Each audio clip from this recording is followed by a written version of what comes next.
honest and civilised conversation. We're not part of the establishment. We're one of you. And we're only getting started. Join us on GB News, the People's Channel, Britain's news channel. Every morning from 6 o'clock, we'll wake you up with GB News Breakfast with all the stories you didn't know from the night before. So whether it's serious news, entertainment, or your own views from all over our great nation, we're here to kick off your day with a smile. And the national media should be reflecting and reporting what's happening here. You will notice the northwestern accents. Whether you're with us on TV, radio, or online, every morning, it's breakfast from 6 a.m. Hope you can join us. Join us for Ministry of Offence, the comedy panel show that's just like the news, in that the left fights the right and it doesn't really seem to matter who wins. We cover the big stories. It was in fact a troop of baboons and not angry vegans. I like that. And the really important stories. Fat naked cow gets stuck in swimming pool. It's a headline in a lot of local newspapers. Yeah. We're on the same team, Nick. Yeah, but I'm just helping you. Join us for Ministry of Offence, Saturday nights, 8 o'clock on GB News. I'm Dan Wootton. Join me Monday to Thursday from 9 to 11 for the feistiest and most fun news debate on TV, where free speech reigns. I'll bring you a sharp take on the day's biggest stories, bombshell newsmaker interviews, and A-list guests. And I guarantee you, no spin, no bias, no censorship, and no reason to go to bed. That's Dan Wootton tonight, Monday to Thursdays from 9 on GB News.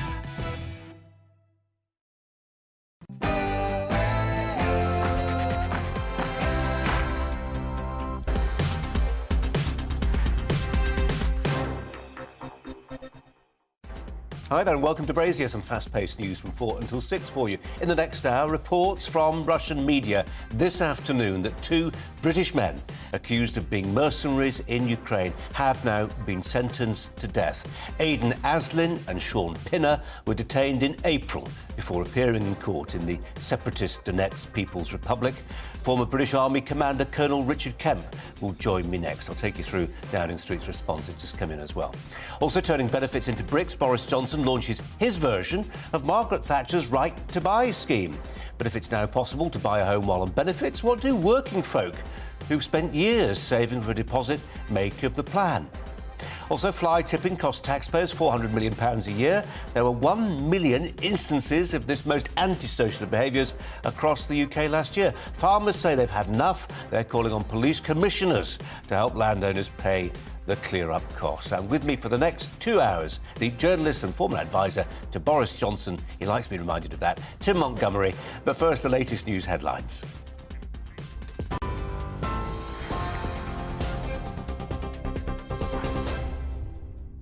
Thanks, Colin. It's 1 minute past 4. I'm Ray Addison in the GB newsroom.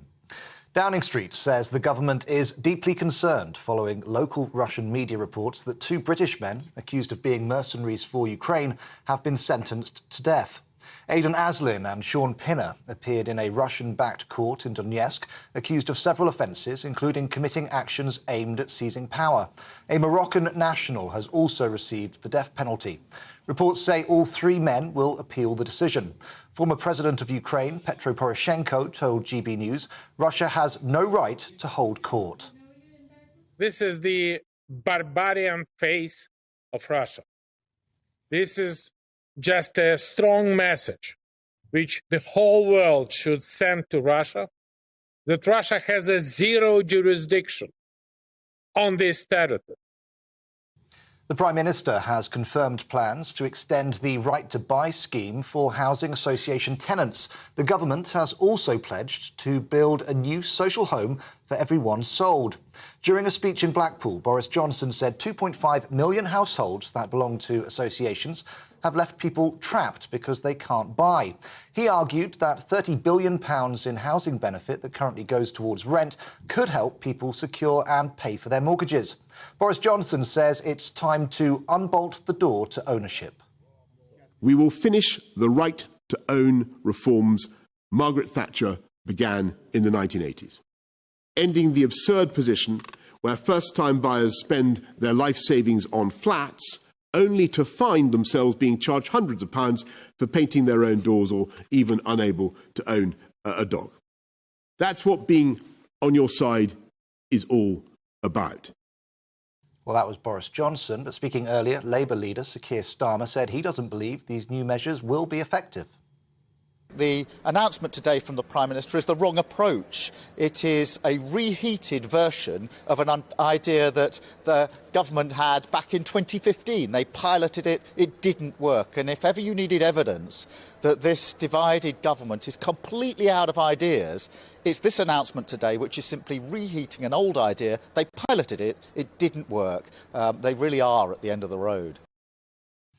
More travel chaos is set to hit Britain's rail services. Drivers from 3 more train companies will go on strike later this month in separate disputes over pay. The ASLEF union has confirmed that drivers at Hull Trains, Greater Anglia and Croydon Tramlink have all voted to take industrial action. That's on top of planned strikes by members of the RMT union, which will go ahead on the 21st, 23rd and 25th of this month. The government says it will carefully consider an independent review into smoking, which recommends under-18s should never be able to legally buy tobacco. It suggests the legal age in England should be raised from 18 by 1 year every year until no one can buy them. The report also says tobacco firms should be forced to pay a polluter tax to help smokers quit. It's estimated there are currently 7 million smokers across the UK. Simon Clark, director of smokers' rights group Forest, told GB News it's about freedom of choice. The message of today's report, should it be adopted by government, which I hope it won't be, is that England is no longer a liberal or tolerant society. And we're living in a world where adults can increasingly expect to be infantilized with all these rules and regulations dictating how they live their lives. Smoking rates will continue to fall over the next decade, but it doesn't need the government to intervene like this because it will happen naturally. The average price of filling up a typical family car has passed £100 for the first time. The RAC says it's a truly dark day for drivers, with the average price for a litre of petrol reaching a record 182 pence and diesel at a record 188 pence. It's after the biggest daily jump in petrol prices for 17 years. Senior Environmental Research Fellow at Imperial College, Malcolm Grimston, told GB News it's not just the war in Ukraine that's pushing prices up, but also the after-effects of the pandemic. The COVID crisis hit, oil prices collapsed. It's difficult to remember now, but there were tankers full of oil floating around the world, desperate to find someone to take the oil and actually prepared to pay people. Oil had a negative value. So the world stopped producing oil, largely speaking. The economy rebounded, and now you've got supply significantly outstripping demand pretty much everywhere. A man who stabbed his neighbour to death on his front lawn has been jailed for life. Can Asylum subjected Matthew Borman to years of threatening and abusive behaviour. He attacked the father of 3 at his home in Walton, Cardiff, Gloucestershire on the afternoon of October the 5th last year. He was sentenced at Bristol Crown Court to a minimum of 38 years. The number of deaths involving COVID-19 in England and Wales have dropped to the lowest level since last summer. The Office for National Statistics reports that 410 death certificates mentioned coronavirus in the last week of May. That's the lowest number since July 2021. It's the 4th week in a row that the figures have gone down. This is GB News. We'll bring you more as it happens. Now let's get back to Colin Brazier.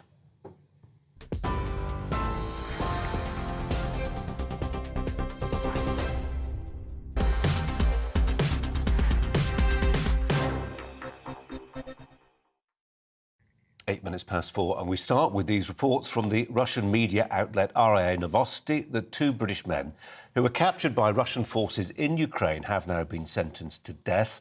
28-year-old Aidan Aislinn from Newark in Nottinghamshire and 48-year-old Sean Pinner from Bedfordshire, Watford in fact, appeared in a court in the self-proclaimed Donetsk Republic.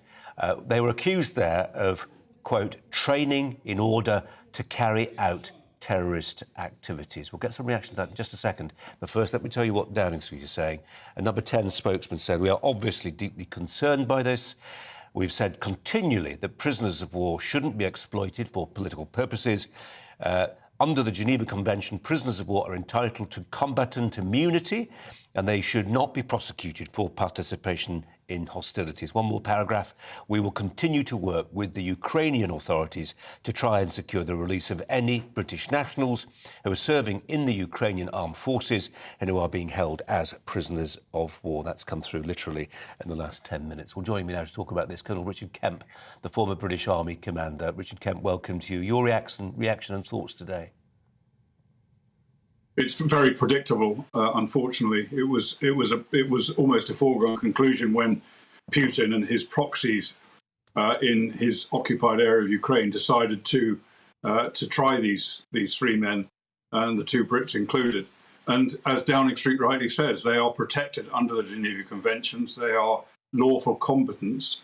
Moscow claims that they are mercenaries, but of course they're not. Both of them, both of the two British people anyway, lawfully enlisted into the Ukrainian armed forces and served with the Ukrainian Marines for quite a long time before this war began. And it's as if, we have non-British people serving in the British armed forces. It's a bit like if they fight the Russians, then you single out those who are not British and sentence them to death. Richard, do they become pawns in a negotiation, or actually is it very difficult to predict what's going to happen in this People's Republic? Because actually, to some degree, yes, of course, it's a Russian vassal area, but actually, to some degree, they'll do their own thing. I think they will probably follow the instructions of Putin in a matter like this. And I think the reality is that they will probably become pawns, as you suggest, that they will, having been given the death sentence, that sort of ups the ante quite a lot in terms of their, let's say, their value in Russian eyes, to maybe to exchange them with prisoners from Ukraine, Russian prisoners held by Ukraine, or otherwise to put pressure on the British government. I think that's the most likely scenario. But of course, it does remain a possibility that the sentences will be carried out. And if they are carried out, then they themselves, those sentences, will be war crimes. Richard Kemp, there we leave it, but appreciate your reaction to that breaking story. Thanks very much indeed. Liz Truss, Foreign Secretary, says these men are prisoners of war. This is a sham judgment with absolutely no legitimacy. My thoughts are with the families. We continue to do everything we can to support them. Tim Montgomery is alongside me for the next 2 hours. Tim, this is a terrible time for the families. You can say, can't you, of course, that when your loved ones go off to fight in a war zone, you know the risks, they know the risks, and of course, to some degree, that's true. But a death sentence. It's a horrible thing, but in a way it's predictable. I'm not the biggest fan of Boris Johnson, but on the Ukraine issue, he's been brilliant. He's played a blinder. Britain has done a great job in supplying arms to Ukraine before almost any other country, and it's not inconceivable that Kiev could have fallen without the help of Britain in those early stages. And so just as President Zelensky regards Boris Johnson as a huge ally, President Putin cannot stand Britain and cannot stand Boris. And so any way that Russia will have to hurt us at the moment, they will take. And unfortunately, these two brave men, are potential victims of that global reality. Tim, for now, thanks very much. Let's move on. In Blackpool this afternoon, we were just talking about Boris Johnson. Boris Johnson confirming plans to extend the right to buy to tenants of housing association properties. He also said that lower paid workers will be allowed to use housing benefit in part to make mortgage payments.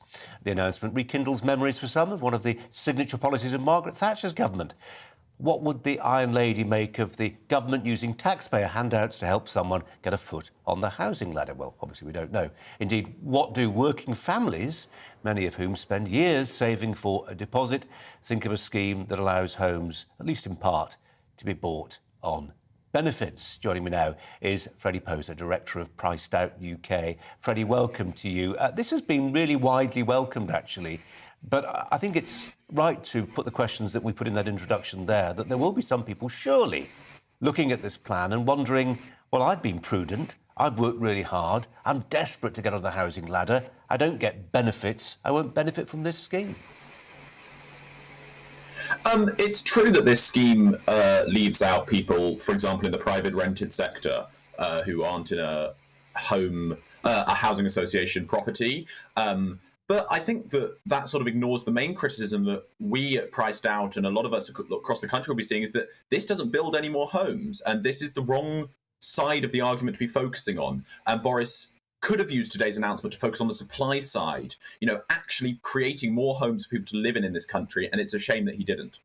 Well, we heard him again say, look, we don't need to build. In fact, we can't build. It's almost a moral question for some people. We can't build on the green belt.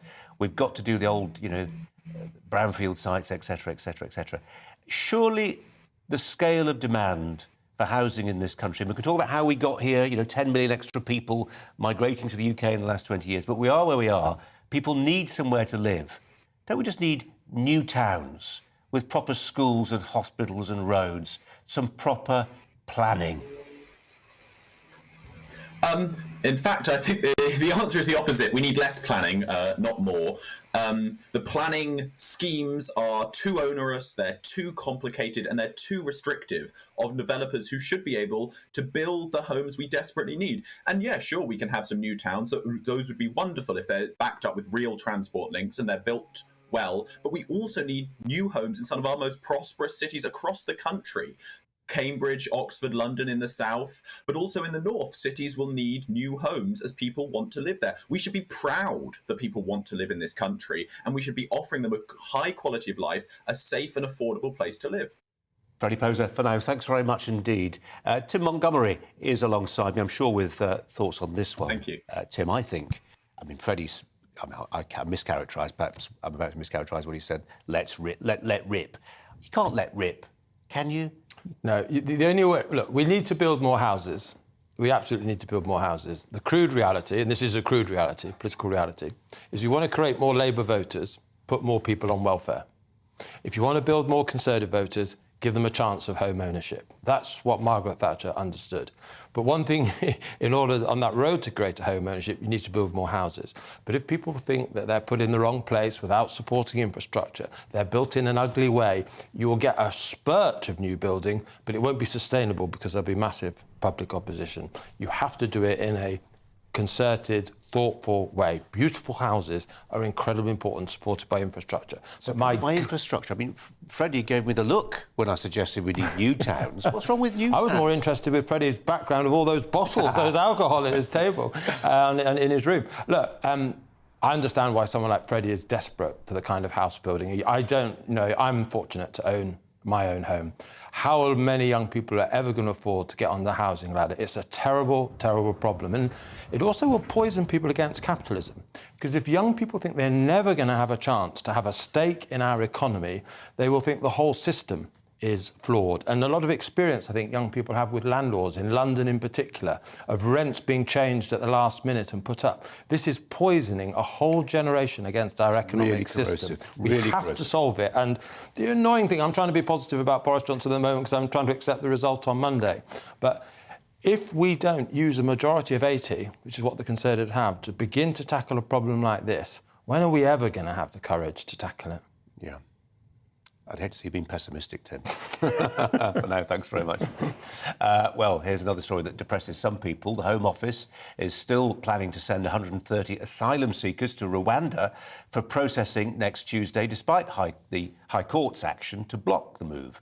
A group comprised of charities and a trades union for Border Force staff has applied for an injunction to halt flights, and it's also seeking a judicial review of the plans. We're joined by the former Chief Immigration Officer at UK Border Force, Kevin Saunders. Kevin, welcome to you.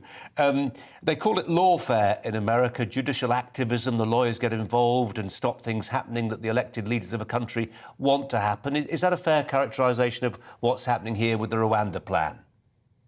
I suppose so, yes, it probably is.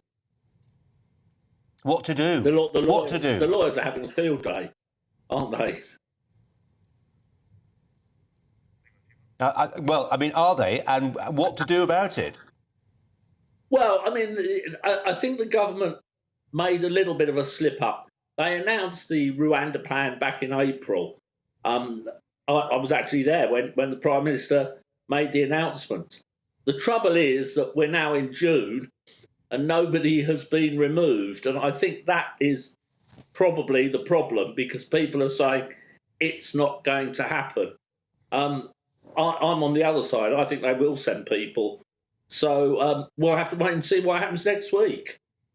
I mean, when you look at some of the deportation flights, for instance, of convicted criminals serving sentences of longer than 12 months who were deported back to, for instance, Jamaica, I mean, it's not as if the flights are empty as a result of those 11th hour appeals against deportation. They're just far emptier than they might have been. So is that what we're potentially looking at here? That the Rwanda thing will happen, just not on the scale that Priti Patel hopes it will? Yes, I think you're probably right. I think it will happen. The numbers initially will be low. The migrant helpline type charities are going to try and stop everything. I don't think they'll win. I think the government will learn by what they can't remove and adjust it. So I think it's going to happen. It's going to happen slowly at first, and then I think it'll take off. It's quite interesting. I read this morning in the Telegraph that Zambia are interested in taking people on the same basis as Rwanda. So that's a second string to the bow. Kevin Saunders, I'm just reading a story on the Sky News website. A Home Office worker, their story begins, has told Sky News they feel ashamed to work for the government because of its plans to send asylum seekers to Rwanda. They told Sky there's, quote, disbelief at the policy within their department. They liken it to a form of human trafficking. This is an anonymous Home Office worker. If you hate a policy that much and you're taking the taxpayer's shilling, shouldn't you just resign? Yes, you should. I mean, I have no sympathy for that whatsoever. The civil service are non-political. This mysterious worker is obviously political. Therefore, they have no role in the civil service at all. We do as the government of the day tells us, and it's that simple. Kevin Saunders is the former Chief Immigration Officer at UK Border Force. Kevin Saunders, appreciate your time, as ever. Thanks very much indeed. Tim Montgomery's alongside me. Tim, yesterday, 10,000. We reached 10,000, the milestone for the number of migrants crossing the Channel. That number double on last year. The graph looks like that. If you don't do Rwanda, what do you do? Well, you have to. Can I just pick up on the point about the civil service that you were just saying? Yeah. Because this really does make my blood boil, because there was an article by Janice Turner in the Times on Saturday. She's been a great campaigner for women's rights in the face of a lot of the trans movement. Writes really well. Yep, she writes beautifully. Probably one of the best writers in the country.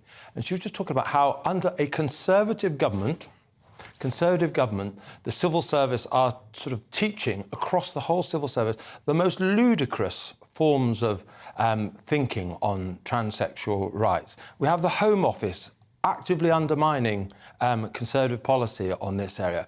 For goodness sake, if Boris Johnson, wants to, restore his premiership, get a grip. Start appointing ministers who've been round the block once or twice, who won't tolerate this sort of nonsense within the civil service. You're a Whitehall insider. Well, I don't know about that. Well, you have been. You know how it works far better than I do. Priti Patel starts, she's a robust political figure. If she gets too heavy, they accuse her of bullying.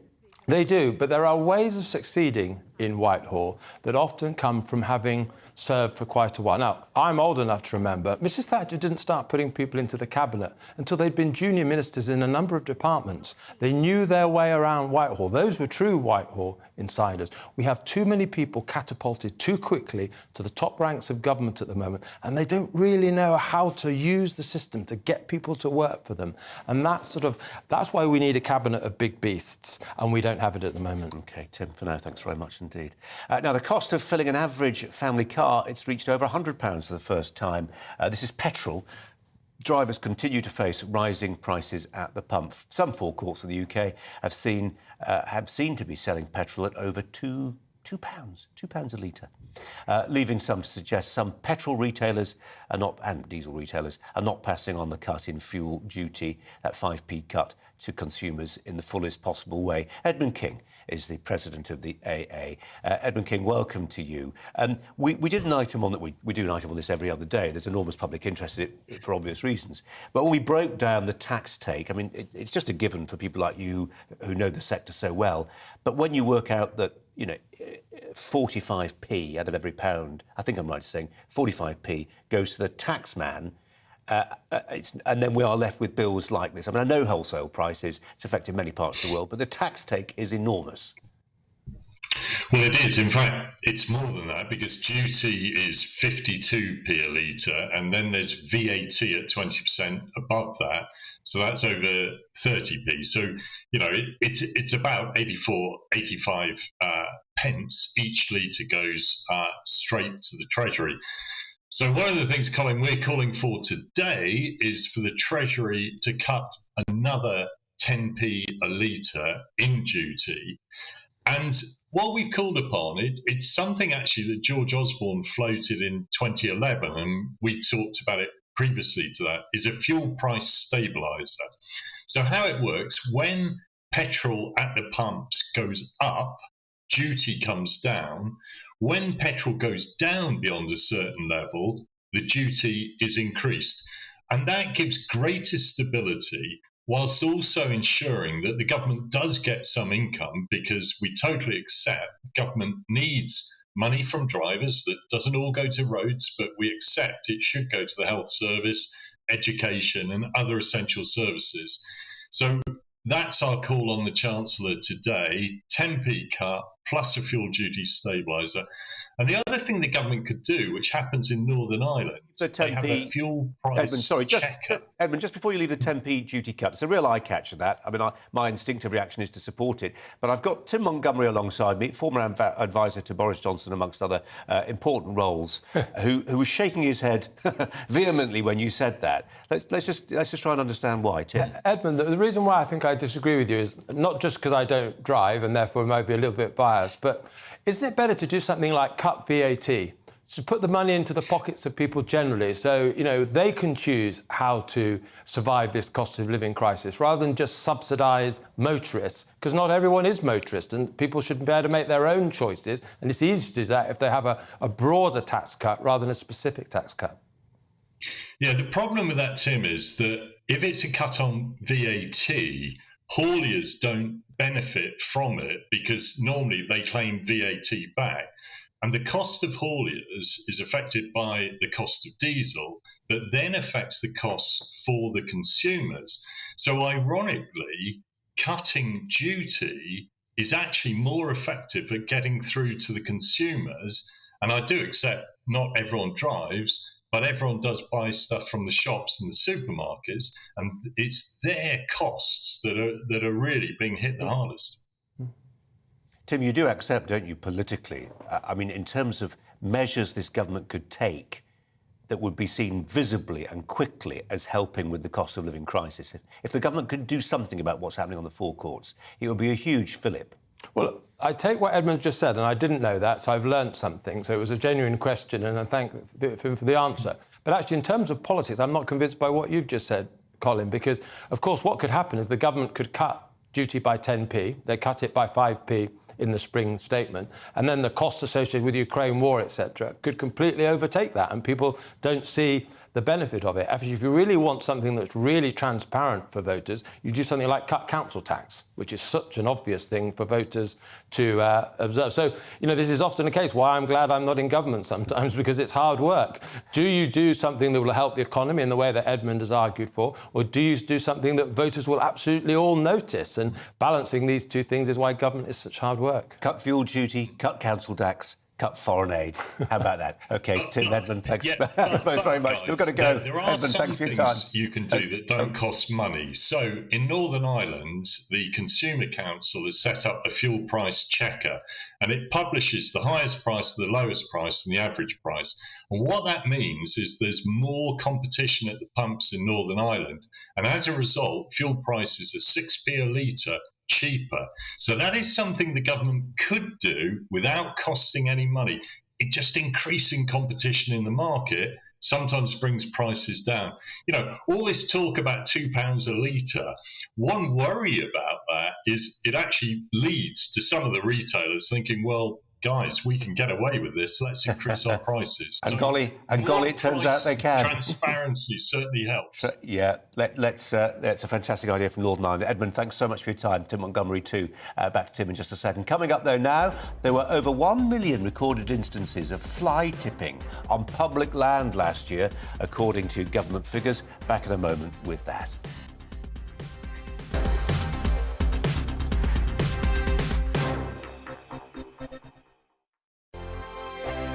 We are GB News. We're right across this great nation. On TV, on radio, on digital. Absolutely everywhere. We don't talk down to you. We embrace all voices. With honest and civilised conversation. We're not part of the establishment. We're one of you. And we're only getting started. Join us on GB News, the People's Channel. Britain's news channel. Every morning from 6 o'clock, we'll wake you up with GB News Breakfast with all the stories you didn't know from the night before. So whether it's serious news, entertainment, or your own views from all over our great nation, we're here to kick off your day with a smile. And the national media should be reflecting and reporting what's happening here. You will notice the northwestern accents. Whether you're with us on TV, radio, or online, every morning, it's breakfast from 6 a.m. Hope you can join us. Join us for Ministry of Offence, the comedy panel show that's just like the news, in that the left fights the right and it doesn't really seem to matter who wins. We cover the big stories. It was in fact a troop of baboons and not angry vegans. I like that. And the really important stories. Fat naked cow gets stuck in swimming pool. It's a headline in a lot of local newspapers. Yeah. We're on the same team, Nick. Yeah, but I'm just helping you. Join us for Ministry of Offence, Saturday nights, 8 o'clock on GB News. I'm Dan Wootton. Join me Monday to Thursday from 9 to 11 for the feistiest and most fun news debate on TV, where free speech reigns. I'll bring you a sharp take on the day's biggest stories, bombshell newsmaker interviews, and A-list guests. And I guarantee you, no spin, no bias, no censorship, and no reason to go to bed. That's Dan Wootton Tonight, Monday to Thursdays from 9 on GB News.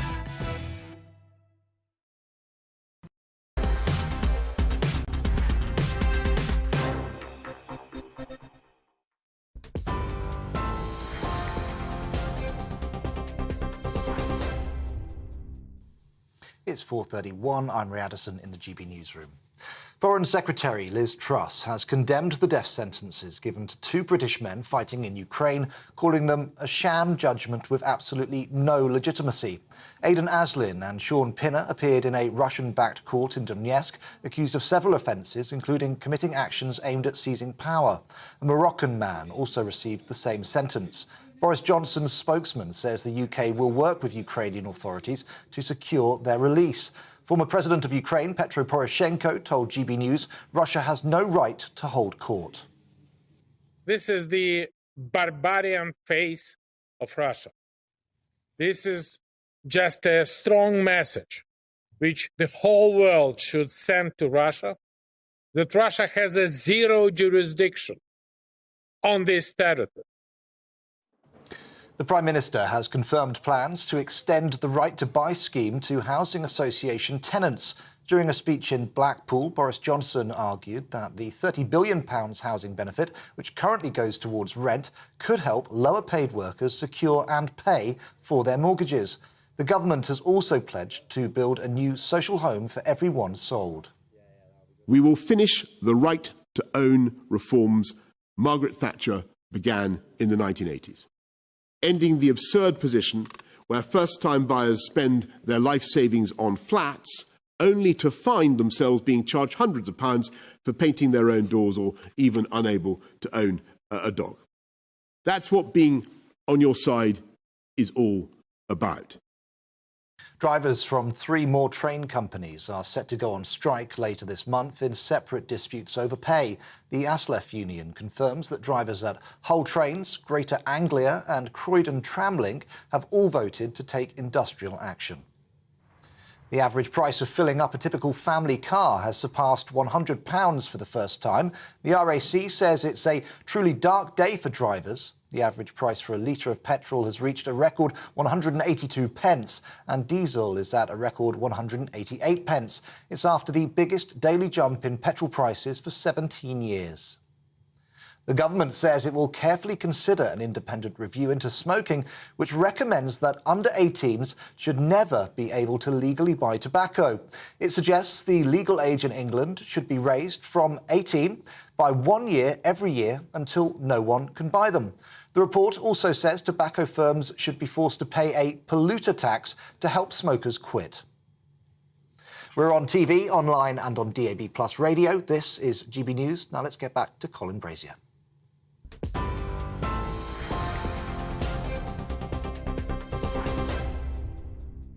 Direct Bullion sponsors the Finance Report on GB News for gold and silver investment.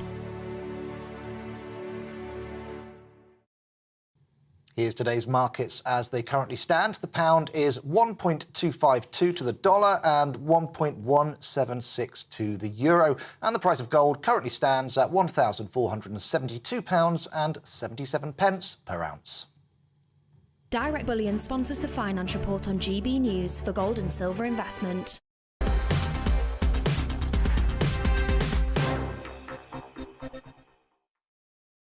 Well, the cost and the numbers are really quite staggering. Fly tipping, the illegal dumping of waste, in other words, is costing local councils and therefore you, the taxpayer, £400 million a year. The most recent figures for England put the number of incidents annually at over 1 million, and that's just for the public sites. Countryside campaigners estimate there are at least as many cases on privately owned land. In Glasgow, for instance, a fly tipper who dumped 51 tonnes of tyres on waste ground across the city has been jailed for 11 months. In Northamptonshire and Hertfordshire, police have set up funds to help farmers pay clear-up costs when rubbish is dumped on their land. Landowners are otherwise responsible for paying for the removal themselves, and if they don't, they can face prosecution. Really ain't fair, is it? Kath Crowther is with the Country Land and Business Association. Kath, it is the iniquity of this as much as anything else, isn't it? Yeah, you know, it's so frustrating that those who are the victims of crime then can be penalised themselves if they don't clear it up and have to incur the substantial cost of the clear up, which we estimate to be about £1,000 per incident, but there's many cases of it costing much, much more. Has it suddenly got a lot worse because councils are charging people to dump their rubbish legally? Well, the numbers do seem to be increasing year on year, and we think that anything that discourages people from getting rid of their waste in the proper manner is not helpful. So I don't think it helps towards the situation. Unfortunately, some of the fly tipping is organised crime. So it's not just, you know, your small black bin load. There are often, you know, sofas, TVs, sometimes asbestos and hazardous waste, which costs substantial amounts of money. I mean, presumably landowners sometimes will try and take matters into their own hands. They can do surveillance. But even if they're armed with video footage, you then rely on the authorities to successfully mount a prosecution. And I imagine persuading the police in rural areas to do that, given the level of police resources in rural areas, about zero, can be difficult. Fly tipping often falls between the different authorities as well, because should it be the police, should it be the local authority, or should it be the Environment Agency? It isn't helpful that there's sometimes a bit uncertainty there. The average fine was just £335 last year. We need clearer punishments that better reflect the seriousness of the crime to make sure that we actually deter people from fly tipping waste. It is such an issue, and we need to impose and enforce penalties which better reflect that. The instance that you said in Glasgow, fantastic that we finally had someone who was penalised, but it doesn't happen often enough. Kath Crowther, I was talking to a farmer friend of mine recently who said he'd noticed during lockdown lots of people behaving really well, coming out to the countryside to exercise, get a breath of fresh air. But there was a minority, he felt, who, and it was always to do with lockdown, resented the wide open spaces that some people enjoy and indeed own. Is that part of the story? I'm not sure that's part of it. It was great seeing so many people out into the countryside during lockdown. I was very glad to get out into open fields. We have to remember that it's a place of work as well. So a lot of fly tipping waste ends up in crops, which isn't helpful for food production for farmers who are working really hard to put food on all of our plates. But I think, there is that lack of knowledge around it. We'd really encourage anyone who has their waste collected. If a white van pulls up onto your drive, check they've got a waste carrier's licence before you allow them to take it away. When they say they'll offer to do it, very cheaply, you can actually be penalised yourself if you have paid someone to take your waste away, and then that is fly tipped, and it can be pulled back to you. So I think that we've got to remember that the countryside is a place of work, but also the environmental impact, biodiversity, wildlife, any waste really impacts all of that as well. Kath Crowther from the Country Land and Business Association. Kath, appreciate your time. Thanks very much indeed. Tim Montgomery is alongside me here. When Kath was saying about taking the time to check the credentials of somebody who's going to take away your waste, I was thinking of the last time I ordered a skip and the look on my face when I was given the quotation. Oh, yeah. And I think it's not cheap. It's not cheap. And I think this is the thing that drives a lot of sort of local council taxpayers mad, because we all pay a lot in council tax now, and my bin collection, like most people in the country now, is fortnightly. And it's quite inconvenient in many ways, And if you're a large family, it's very inconvenient. And I wonder whether the solution is actually for better funding of local government in this particular area to prioritise this more, because if it's done, at our doorstep, people aren't going to be so incentivised to, unfortunately, despoil the countryside. Yeah. Tim, for now, thanks very much indeed. Coming up, it's our debate this hour. We're asking, should people accused of crimes, sex crimes especially, be given anonymity? So Cliff Richard is calling on MPs to grant exactly that for sexual offences, suspects before they are charged. Of course, he was completely innocent, but he makes the point that sometimes people feel when they see the reports there's no smoke without fire. We'll be back in a moment.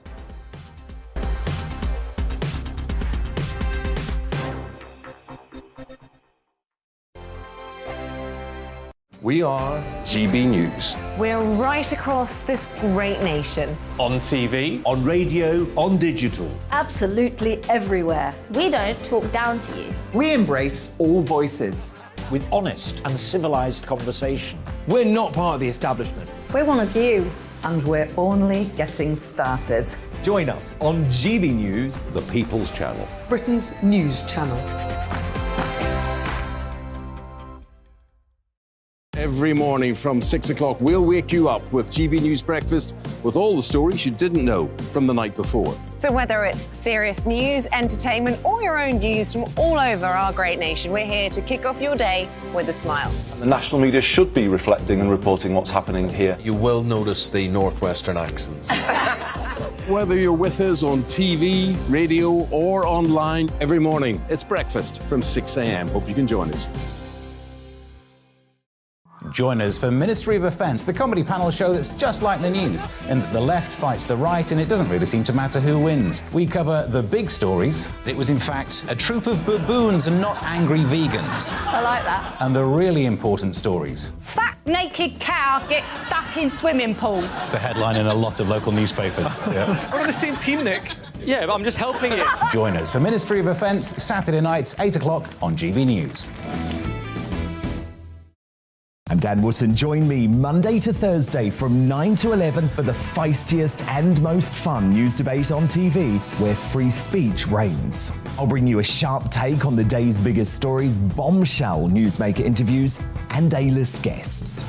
And I guarantee you, no spin, no bias, no censorship, and no reason to go to bed. That's Dan Wootton Tonight, Monday to Thursdays from 9 on GB News.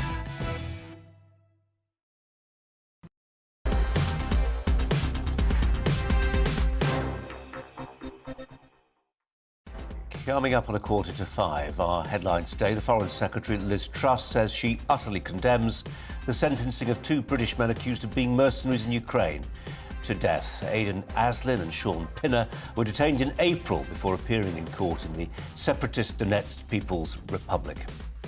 For the first time, the cost of filling up an average family car with petrol is now more than £100. The RAC says the average cost of a litre of petrol has risen to over £1.80, up around 1.5p on the day before. Downing Street has said the news is hugely concerning. And the Duke of Cambridge has been spotted in central London, incognito, helping to sell Big Issue magazines, a homeless magazine. Retired Met Police Chief Superintendent Matthew Gardner shared photographs of Prince William on Rochester Row in Westminster on his social media account. We'll be talking to the royal biographer Angela Levin before 6 o'clock about that story, and his brother, about whom she hasn't got very much nice to say. Time for our debate this hour. Sir Cliff Richard is calling on MPs to grant anonymity for sexual offences suspects before they are charged. During a meeting at the House of Lords, the singer explained, quote, how desperate it is to be accused of something you never did. Police raided his home in 2014 as part of an investigation into a sex assault claim. He was never arrested. He told the meeting how the media coverage of the allegations had, quote, nearly destroyed him, and that he would never fully get over it. So we're asking, should people accused of such crimes be given anonymity? We're joined by barrister and author of Justice on Trial, Chris Daw QC, and senior associate in the abuse team at Hugh James Solicitor, Kathleen Hallisey. Welcome to you both, and we appreciate your time. I wonder, Chris Daw, if we can start with you. That old adage about there being no smoke without fire, that is the problem here. When there is a great fanfare of publicity, even if the case goes nowhere, the stink hangs around. It does, and of course, I suppose the problem, if you put it in those terms, is that that's the case for everybody who's accused of any crime. So whilst we're specifically talking about sex offences, which have a unique form of uncomfortableness, for those who hear about them and read about them in the media. The truth is that if you're accused of fraud or you're accused of an act of violence and you're identified in the media, from that moment forward, your life effectively has been destroyed. I just wonder, Kathleen Hallisey, how true that is really, because is that not a category error? It's one thing to be accused of fraud and subsequently, beat the rap. But if it's a sex crime, I mean, we all can think of the examples, can't we? The paediatrician in South Wales who was beaten up because the locals thought they were a paedophile, got confused. It has a particular iniquity attached to it, sex crimes. It certainly does, and certainly those people have my sympathies. But as a solicitor who acts on behalf of victims of sexual abuse and survivors, I think that the numbers are far greater of survivors and victims who don't come forward. And so hence why I think it's important that there is reporting around suspects' names when they're charged. Chris Daw, we think back to the Jimmy Savile inquiry. We think back to the number of people who came forward. Some of them were, if I can put it in these terms, legitimate victims. A great many of them actually were not. But the point is, had his name been kept secret, nobody would have come forward. Sometimes you have to make public somebody's potential wrongdoing to encourage witness and victims to come forward. Yes, well, I'm not going to comment on the points you made about the Jimmy Savile case. I don't know the detail of that. But I do agree with you that there are cases, particularly in the sexual sphere, particularly when you're talking about recidivist offenders who may have committed multiple offences, where if you don't publicise the name, many victims who have chosen, and been too frightened and all of the other factors that we've heard about, too frightened to come forward, wouldn't come forward. But if they do hear the publicity around the person who abused them, they may well come forward. And that's happened in a number of these cases. the US gymnastics scandal involving widespread sexual abuse and a whole range of other cases. So it's a very, very difficult line to tread between complete anonymity and complete open house. And I think, broadly speaking, at the moment, we probably get it about right. There does seem, Kathleen Hallisey, to be a campaign that's in motion. I've mentioned Cliff Richard there in my introduction. People who feel they've been wrongly accused and almost a degree of complicity in the way we in the media cover the story as well. What can we do to get coverage of these stories right? Well, I think it's important that, it's clearly reported and that you're just saying that a person has been questioned and clear that they haven't been charged. I think that would go some way to assuaging some of the fears that people have around this. But I think when you look at, even in the case of Sir Cliff Richard and some of the other high-profile people that were arrested in connection with Operation Yewtree, a lot of those people ended up being charged and convicted, and that there were additional charges that were brought after their names were published, which really does support the argument that publishing these people's names does enable victims and survivors to feel that they're not alone, they're not the only person. Kathleen, what about was it Operation Midland and people like Field Marshal Lord Bramall and Leon Britton? I forget which of them had a wife who had senile dementia, and the husband died before they'd been exonerated, and the effect was that she went to the grave thinking that those allegations against her former spouse, her late spouse, were legitimate. I mean, I know there were particular circumstances around that investigation, but those were cases which had such oxygen of publicity, not just from the media. People were endlessly re-quoting on things like Twitter. But my point is, once the name's out there, you can't put it back in the box. You absolutely can, but I think you have to also look at it from a safeguarding and public interest point of view, which is that potentially there's a person out there in the public who is dangerous to all of us, is dangerous to children. And it's important that we're, as the public, able to protect ourselves as well. Those are very sad cases. They absolutely have my sympathy, but I think that they really are the outlier, and I don't think they're the majority of cases. OK. Chris Dorr, in conclusion, it seems what Kathleen Hallisey is saying is that is a price worth paying. If we have a situation like the one we've just described, that just has to be. I think, frankly, having acted for clients who have faced these issues, for example, being placed in the public domain, accused of extraordinarily serious and extraordinarily damaging allegations such as rape or domestic violence or other things, and have subsequently gone on to be cleared, the truth of it is that the legal process may have cleared them, but society hasn't. And it's really the end of someone's life when they're identified for something they didn't do. And if it's a child sexual offence, it doesn't matter what the verdict in the end is, their life is over. Chris Dorr, Kathleen Hallisey, appreciate you talking about a sensitive subject. Thanks very much indeed for your time. Just the thoughts of Tim Montgomery, who's alongside me, and during the commercial break, Tim, you and I were talking about I mentioned Operation Midland, but you and I both remember because we live quite close to each other, the stink around Ted Heath, former British Prime Minister, who was accused of various sex crimes. There's an argument to be made, I've made it before, that as a model of social mobility, Ted Heath's life story was almost like no other. I mean, a hero of social mobility, incredibly humble. I remember your great defence once of Ted Heath. But the point is, if you stopped 10 people on the streets of Britain now and you said Ted Heath, they'd say child abuser. Absolutely. And of course, he was dead at the time that police officer made those allegations, completely unable to defend himself. I think I'd take a middle road on this, if that's permissible. There are 3 stages to this. Someone can be questioned, they can suddenly be charged, and then they can be convicted. I don't think until actually someone has been charged, their name should ever be released. That seems to me to have reached a level of police investigation which would justify the naming that could then bring other people forward. But before charged, I think, is unacceptable. There's more to it than that. It's not just that the charging process means that a prosecutor at the Crown Prosecution Service has said that there's sufficient evidence to charge. Yeah. So as a matter of formality, we're at a much more advanced stage, and that pretty much is where the law stands at the moment. Is pre-charge, really very little naming. After charge, it's open season. And that's where we have to leave our conversation. Thanks both very much indeed. Coming up, we'll give you the rundown of today's 5 to 5, 5 stories you might want to know about before 5 o'clock. Back in a moment.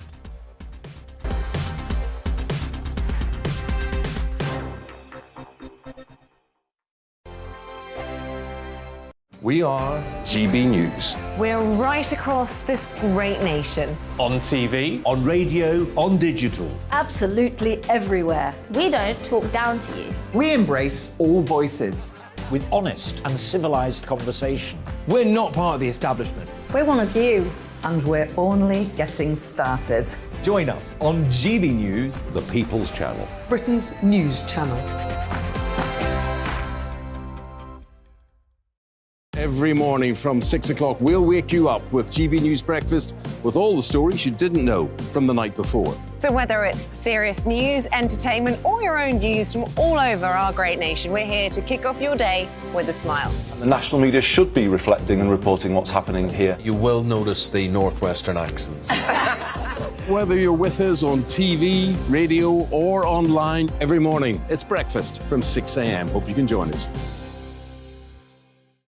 Join us for Ministry of Offence, the comedy panel show that's just like the news, in that the left fights the right and it doesn't really seem to matter who wins. We cover the big stories. It was in fact a troop of baboons and not angry vegans. I like that. And the really important stories. Fat naked cow gets stuck in swimming pool. It's a headline in a lot of local newspapers. Yeah. We're on the same team, Nick. Yeah, but I'm just helping you. Join us for Ministry of Offence, Saturday nights, 8 o'clock on GB News. I'm Dan Wootton. Join me Monday to Thursday from 9 to 11 for the feistiest and most fun news debate on TV, where free speech reigns. I'll bring you a sharp take on the day's biggest stories, bombshell newsmaker interviews, and A-list guests. And I guarantee you, no spin, no bias, no censorship, and no reason to go to bed. That's Dan Wootton tonight, Monday to Thursdays from 9 on GB News.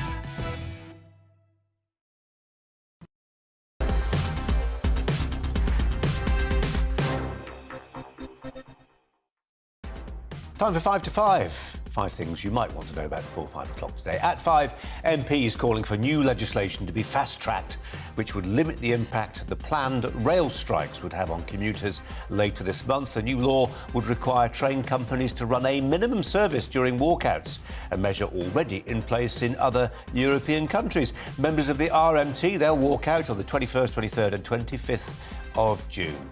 At 4, the German Chancellor, Olaf Scholz, has condemned yesterday's attack on a busy Berlin street that left 14 schoolchildren injured and their teacher dead. A 29-year-old man has been arrested. He drove a car into a crowd, with Berlin's mayor claiming the attack was a dark day for the city. She added that the man who remains in police custody was severely mentally impaired. At 3, the police chief in charge of policing the Champions League final in Paris apologised for using tear gas against Liverpool fans outside the stadium. The situation exacerbated by local gang members who mugged and assaulted visiting fans. At 2, a special edition of Margaret Atwood's Handmaid's Tale. It's fireproof. It's been auctioned for $130,000. Try and work what that out is in pounds. We do work in pounds here, notes the producer. The author commissioned the book in a stance against cancel culture. And at 1, the traditional phone box lives on after Ofcom introduced new rules to protect rural boxes from closure. The UK telecoms regulator said it will stop BT from closing down phone boxes in areas with poor signals if they are needed by local communities, with something like 1,400 phone box set to be safe. 5 things you might want to know about, or not, before 5 this afternoon. Tim Montgomery is here with me in the studio. And I know you take a view on the idea of stopping, for some industries, stopping people from striking. Yeah, well, I think one of the things, I think we were agreeing on this earlier, Colin, a lot of our debates are quite insular. We look at what's happening in Britain and the British Parliament, and we look quite a lot at the Anglosphere, because we're lazy as Brits, aren't we? We only really speak English, so we look at what's happening in Australia and America.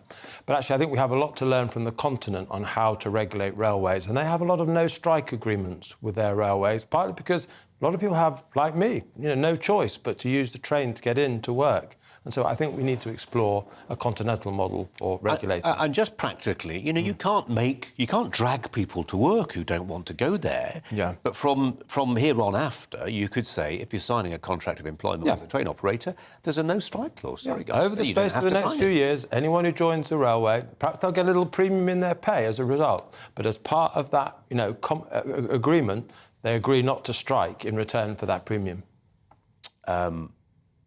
And just in terms of other stories we're looking at there, what's catching your ear in particular? I mean, we've talked about strikes, phone boxes. Any thoughts on? Well, I come from Salisbury, and in the Salisbury Cathedral Close, which I recommend to all of your viewers to visit, it's one of the most beautiful parts of England, we have a couple of red phone boxes. And it's amazing. It's true outside of Big Ben as well. The number of tourists who will have their, photograph next to a red phone box. I'm sure just as a tourist attraction for the country and something to encourage people to visit us, keeping those red phone boxes people alive. Love them. They do. And look, they quite like you as well, people. Kevin emails in to say he's ostensibly talking about fuel duty. Yeah. Why not just abolish the green tax on fuel until prices stabilise, which they will do? I also love Tim Montgomery. He's a super fella.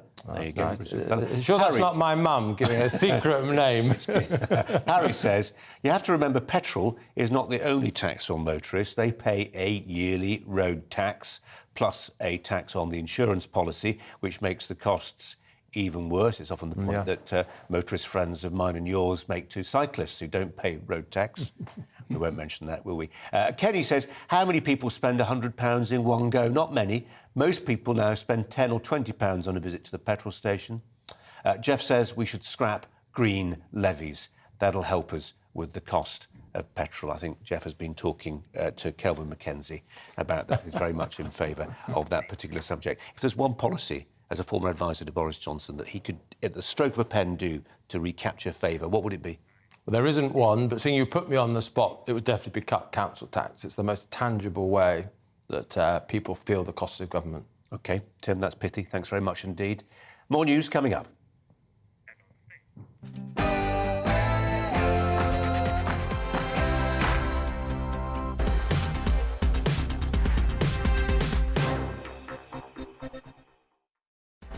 And coming up live at 5, stroke before 5 o'clock, Downing Street says it's deeply concerned after 2 British men accused of being mercenaries in Ukraine were sentenced to death.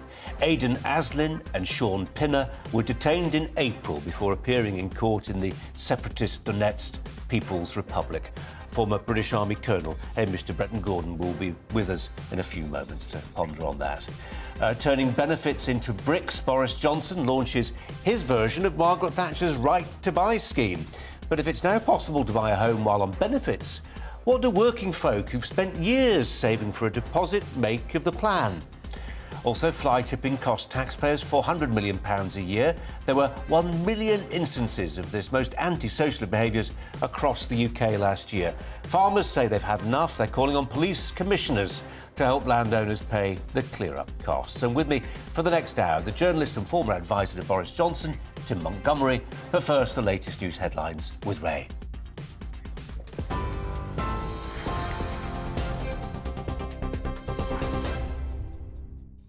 It's 5:01. Here's the latest from the GB newsroom.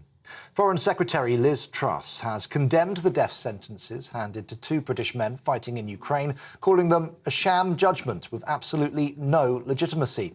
Aidan Aslin and Sean Pinner appeared in a Russian-backed court in Donetsk, accused of several offences, including committing actions aimed at seizing power. A Moroccan man received the same sentence. Boris Johnson's spokesperson says the UK will work with Ukrainian authorities to try and secure their release. Former President of Ukraine, Petro Poroshenko, told GB News Russia has no right to hold court. This is the barbarian face of Russia. This is just a strong message which the whole world should send to Russia, that Russia has a zero jurisdiction on this territory.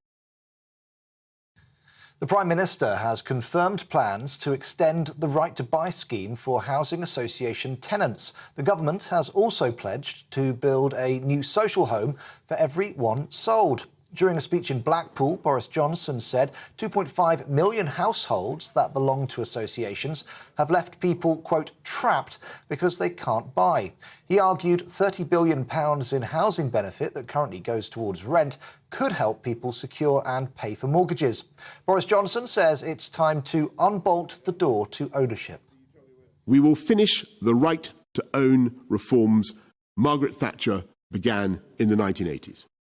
Ending the absurd position where first-time buyers spend their life savings on flats only to find themselves being charged hundreds of pounds for painting their own doors or even unable to own a dog. That's what being on your side is all about. Well, that was Boris Johnson. Speaking earlier, Labour leader Sir Keir Starmer said he doesn't believe these new measures will be effective. The announcement today from the Prime Minister is the wrong approach. It is a reheated version of an idea that the government had back in 2015. They piloted it, it didn't work. And if ever you needed evidence that this divided government is completely out of ideas, it's this announcement today, which is simply reheating an old idea. They piloted it, it didn't work. They really are at the end of the road. More travel chaos is set to hit Britain's rail services. Drivers from 3 more train companies will go on strike later this month in separate disputes over pay. The ASLEF union has confirmed that drivers at Hull Trains, Greater Anglia and Croydon Tramlink have all voted to take industrial action. That's on top of planned strikes by members of the RMT union, which will go ahead on the 21st, 23rd and 25th of this month. The government says it will carefully consider an independent review into smoking, which recommends that under-18s should never be able to legally buy tobacco. It suggests the legal age in England should be raised from 18 by 1 year each year until no one can buy them. The report also says tobacco firms should be forced to pay a polluter tax to help smokers quit. It's estimated there are currently 7 million smokers still in the UK. Simon Clark, director of smokers' rights group Forest, told GB News it's about freedom of choice. The message of today's report, should it be adopted by government, which I hope it won't be, is that England is no longer a liberal or tolerant society. And we're living in a world where adults can increasingly expect to be infantilized with all these rules and regulations dictating how they live their lives. Smoking rates will continue to fall over the next decade, but it doesn't need the government to intervene like this because it will happen naturally. The average price of filling up a typical family car has passed £100 for the first time ever. The RAC says it's a truly dark day for drivers, with the average price for a litre of petrol reaching a record 182 pence and diesel a record 188 pence. It's after the biggest daily jump in petrol prices for 17 years. And a man who stabbed his neighbour to death on his front lawn has been jailed for life. 52-year-old Can Asylum subjected Matthew Borman to years of threatening and abusive behaviour. He attacked the father of 3 at his home in Walton Cardiff in Gloucestershire on the afternoon of October the 5th last year. He was sentenced at Bristol Crown Court to a minimum of 38 years.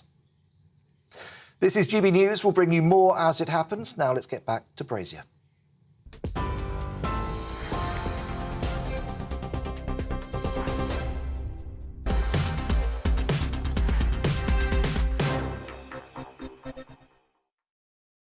Six minutes past 5, the Foreign Secretary, Liz Truss, says she utterly condemns the death sentences of 2 British men accused of being mercenaries in Ukraine. 28-year-old Aidan Aslin from Newark in Nottinghamshire and 48-year-old Sean Pinner from Watford appeared in court in the self-proclaimed Donetsk Republic, where they were accused of training in order to carry out terrorist activities. Let's turn to the former British Army Colonel Hamish de Bretton-Gordon. Hamish de Bretton-Gordon, welcome to you. Your thoughts today? Well, I think I'm appalled, Colin, like everybody else. From what I understand, both these men are legitimate members of the Ukraine military and have been for some time. To call them mercenaries is absolutely ridiculous. They are now prisoners of war. The Geneva Convention prescribes exactly how prisoners of war should be treated. And certainly putting them up in some mocked-up court with no authority and charging them with crimes that are ridiculous and then sentencing them to death is appalling. But, I'm not surprised. The Russian forces have committed apparently many war crimes already in the war in Ukraine, and this is apparently another one. I think it's absolutely essential. I'm glad to hear that Liz Truss has quickly sort of got up and condemned this. But we can't let the Russians and the separatists get away with it. We must be absolutely demonstrative in our reaction to it.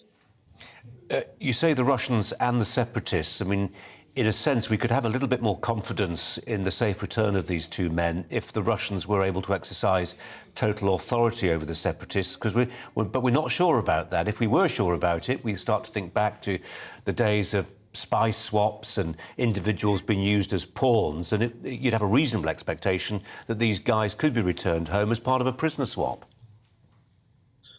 Well, that's right, but I'm sure if Putin flexes his muscles in that area, he can make anything happen. They are entirely reliant on the Russian forces to support their activities in the Donbass and everything else. But I think it is, what the Russians are allowing to do, the way that they are fighting this illegal war, which is why, I would hope that Liz Truss has called the Russian ambassador in London to her office straight away to get him to sort this out as soon as possible.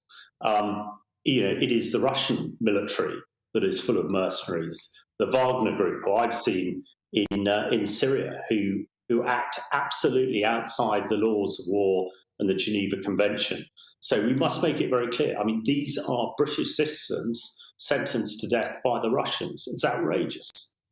It really is. It really, really is. Hey, Mr. Bretton Gordon, we appreciate your time and your outrage. Thanks very much indeed. Tim Montgomery is alongside me as my studio guest for the next hour, who you were telling me earlier, Tim, you had that sense of outrage as a resident of Salisbury. It feels more personal that way. Yeah, well, normally when I speak to you, Colin, I'm down the line from my home in Salisbury. And Salisbury, of course, we almost had a lockdown before the pandemic lockdown because of the poison attack on our city, which ended up killing one of the fellow residents of my city. And Russia doesn't obey rules and laws, and this is a terrible situation. If you're a loved one of those two men, all you want is for them to be released. But my worry, of course, is that Russia will try and use these as pawns in international negotiations to stop Britain doing what it's doing at the moment, which is supplying Ukraine with weapons. And I am a very big critic of this government, but on Ukraine, it's been fantastic. We have led the world, really, in arming Ukraine, and nothing must be done to stop that. But my goodness, if I was a family relative of these two British people, I would want anything done to stop it. And that's the dilemma of being in government. Tim, thank you. Boris Johnson's confirmed plans to extend the right to buy to tenants of housing association properties. He's also said that lower paid workers will be allowed to use housing benefits to make mortgage payments. He's announced the plans in a wide-ranging speech delivered today. The Prime Minister also rejecting what he called the COVID mindset.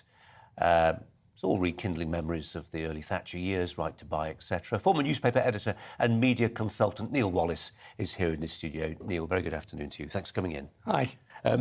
We were saying earlier in the last hour, in regards to this story, there will be some people who've striven for years to prudently saving for a deposit, and they're looking across the way to somebody who lives in a housing association property who can now buy that house on benefits. They might not like that very much. I think that's absolutely true. It's absolutely understandable. But if you like, two wrongs don't make a right. So maybe what needs to be is that problem about deposits is an issue in its own right, the size and scale of how you have to deliver those deposits. And that needs addressing quite apart from the idea that this is, which is of, we spend £30 billion a year, you, me, everybody watching this, every taxpayer, putting that money in the main into private landlords' pockets. Now, do we want to continue doing that? Or do we think to ourselves, maybe if we can get someone onto the housing ladder, just as the same people who are trying to save, and, I've got young children, I've got a son who's 28 who couldn't possibly afford a deposit. But how better it would be if money that is going to those private pockets of landlords is going to become part of the property-owning democracy. That has to make sense.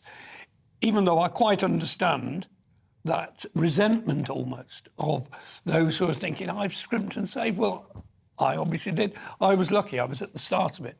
And I lived through the Thatcherite boom. How revolutionary was that, Neil? I mean, it's held up as one of the things that delivered victory in an election. Was it 83, 84, was it 83?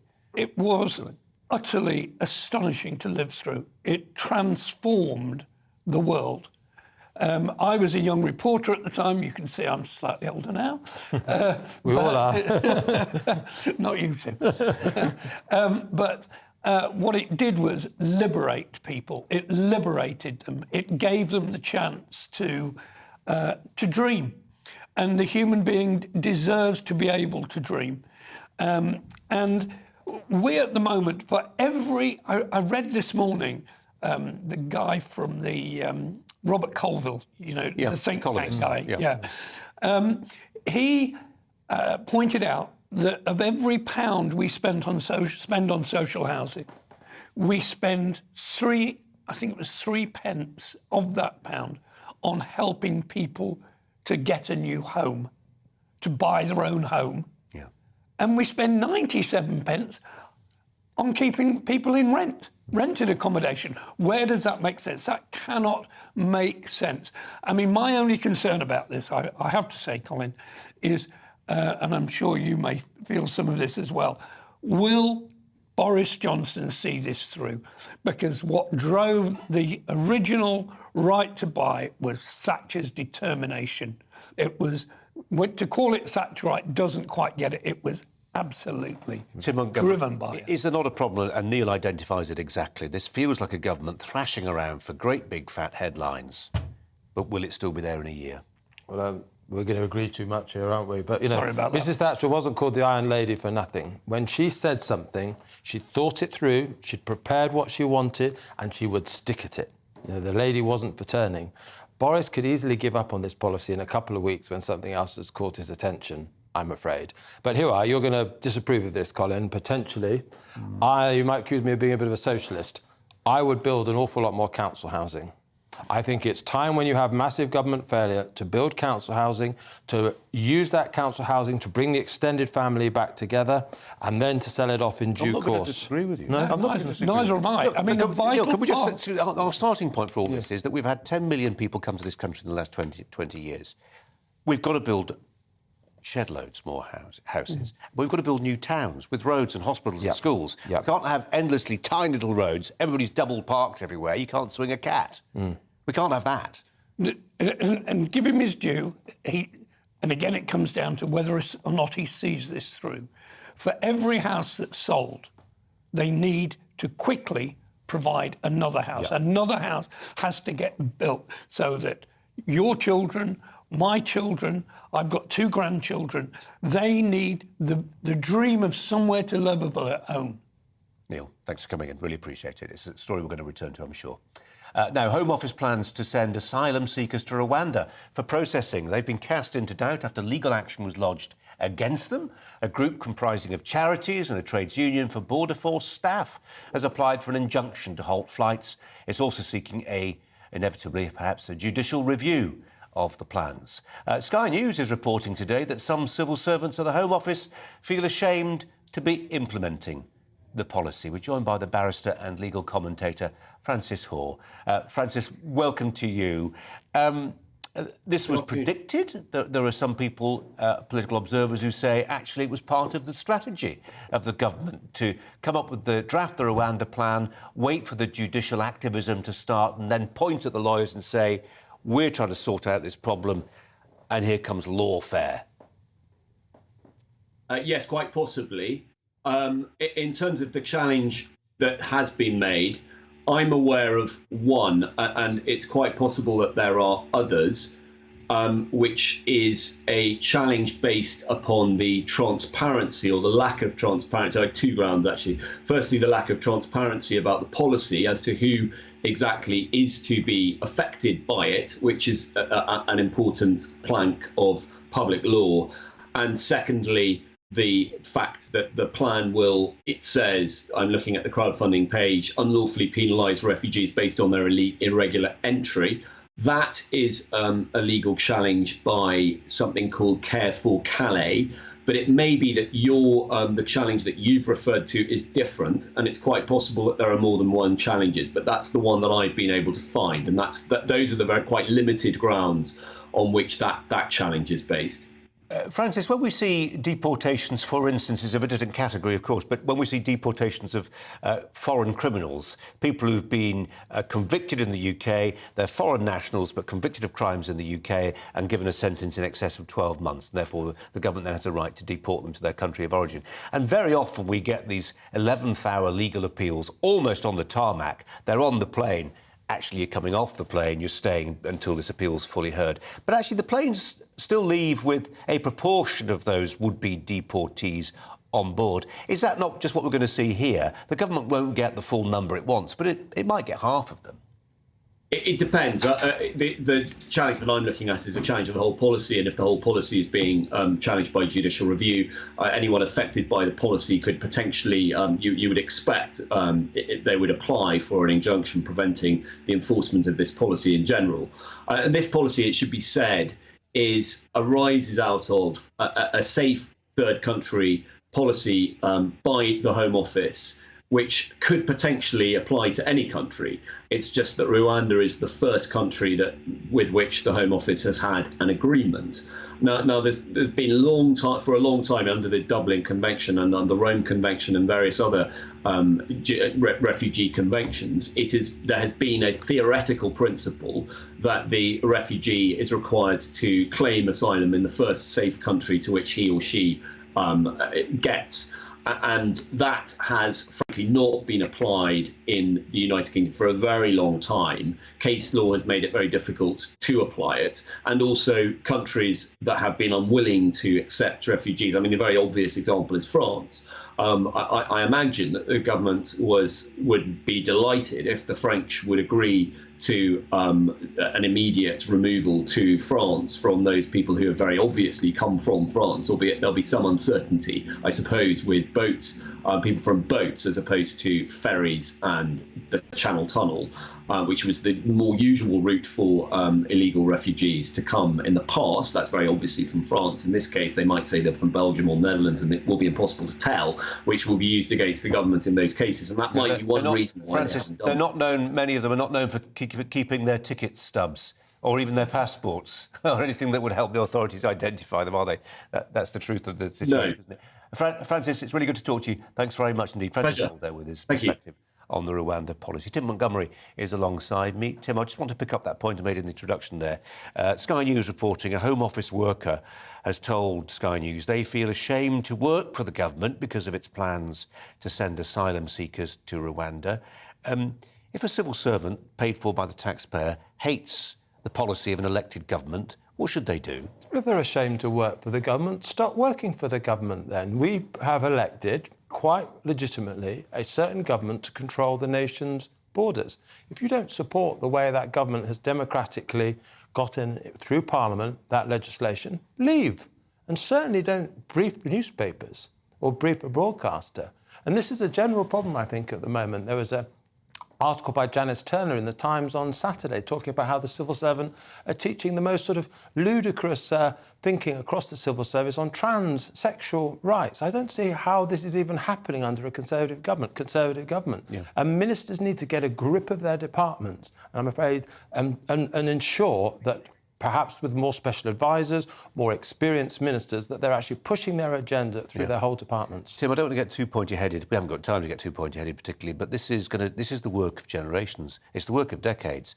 Antonio Gramsci, the Marxist Italian philosopher, said, we're going to get what we want through the slow march through the institutions. Yeah. I would submit what you're seeing there at the Home Office is the result of the slow march through the institutions. We haven't got time for it. Anyway, and the failure of ministers and Conservative governments to appoint Conservatives to positions of influence. Tim, for now, thanks very much indeed. Coming up on GB News, Cineworld has cancelled all UK screenings of a film about the Prophet Muhammad's daughter after it sparked protests outside some of its cinemas. Bolton Council of Muslims described the film as blasphemous. The commissioning editor of the Daily Mail, RM Ramzan, has strongly condemned the cancellation of the film. She'll join me next. Hello again, I'm Aidan McGivern from the Met Office. It's been a warm and bright day so far in the east, but cloudier skies have affected western areas with rain for some, but the rain not terribly heavy at the moment. The weather front bringing the rain in from the west is a fairly weak feature, but it is attached to an area of low pressure that is unseasonably deep, and that will provide the focus for increasingly strong winds during Friday and Saturday. But ahead of those winds, well, we've got cloud and rain moving east overnight. The rain really petering out by the time it gets to eastern England, eastern Scotland, just a few light showers in places and one or two showers continuing in the south and the far northwest overnight, but otherwise plenty of clear skies in between.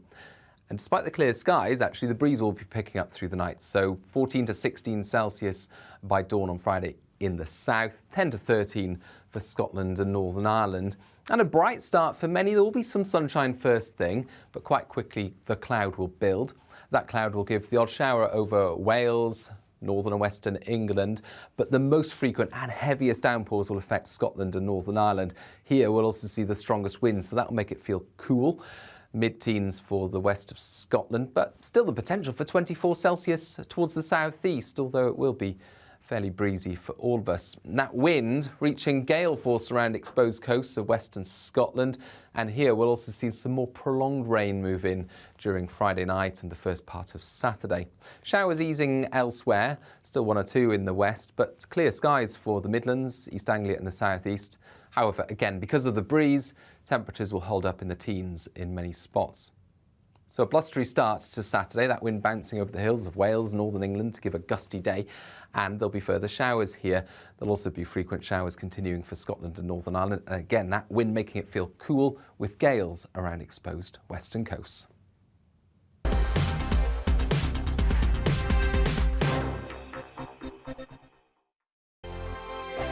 We are GB News. We're right across this great nation. On TV, on radio, on digital. Absolutely everywhere. We don't talk down to you. We embrace all voices. With honest and civilised conversation. we're not part of the establishment. We're one of you. And we're only getting started. Join us on GB News, the People's Channel. Britain's news channel. Every morning from 6 o'clock, we'll wake you up with GB News Breakfast with all the stories you didn't know from the night before. So whether it's serious news, entertainment, or your own views from all over our great nation, we're here to kick off your day with a smile. And the national media should be reflecting and reporting what's happening here. You will notice the northwestern accents. Whether you're with us on TV, radio, or online, every morning, it's breakfast from 6 a.m. Hope you can join us. Join us for Ministry of Offence, the comedy panel show that's just like the news, in that the left fights the right and it doesn't really seem to matter who wins. We cover the big stories. It was in fact a troop of baboons and not angry vegans. I like that. And the really important stories. Fat naked cow gets stuck in swimming pool. It's a headline in a lot of local newspapers. Yeah. We're on the same team, Nick. Yeah, but I'm just helping you. Join us for Ministry of Offence, Saturday nights, 8 o'clock on GB News. I'm Dan Wootton. Join me Monday to Thursday from 9 to 11 for the feistiest and most fun news debate on TV, where free speech reigns. I'll bring you a sharp take on the day's biggest stories, bombshell newsmaker interviews, and A-list guests. And I guarantee you, no spin, no bias, no censorship, and no reason to go to bed. That's Dan Wootton tonight, Monday to Thursdays from 9 on GB News.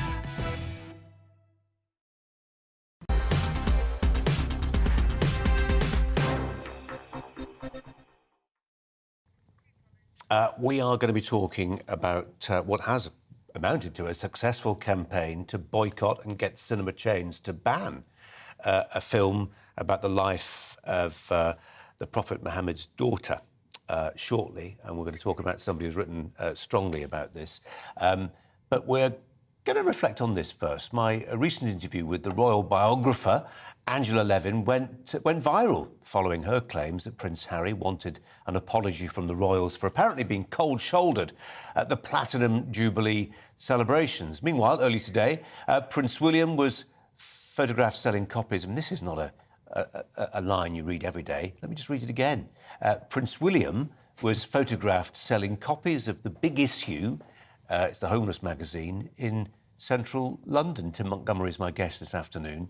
I think that might be on the front page of some newspapers tomorrow, Tim, and it feels like, I know people will say, oh, for heaven's sake, it's entirely staged. He wasn't doing it hoping not to be spotted.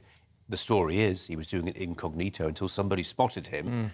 But it feels like a punctuation mark in our view of him, if not the royal family, Tim. And he looked good in a baseball cap. It's not all of us who looks quite good in a baseball cap, and there have been people who've tried it in the past who haven't looked good in baseball caps. But, you know, I don't know what you felt on Sunday, Colin. I think it was one of the most magnificent weekends of recent British history. I think a bit of dirt got in my eyes somehow at the time when the Queen appeared on the balcony with all the family. But I think the royal family, Charles has sort of a level of unpopularity with some people for reasons we well know.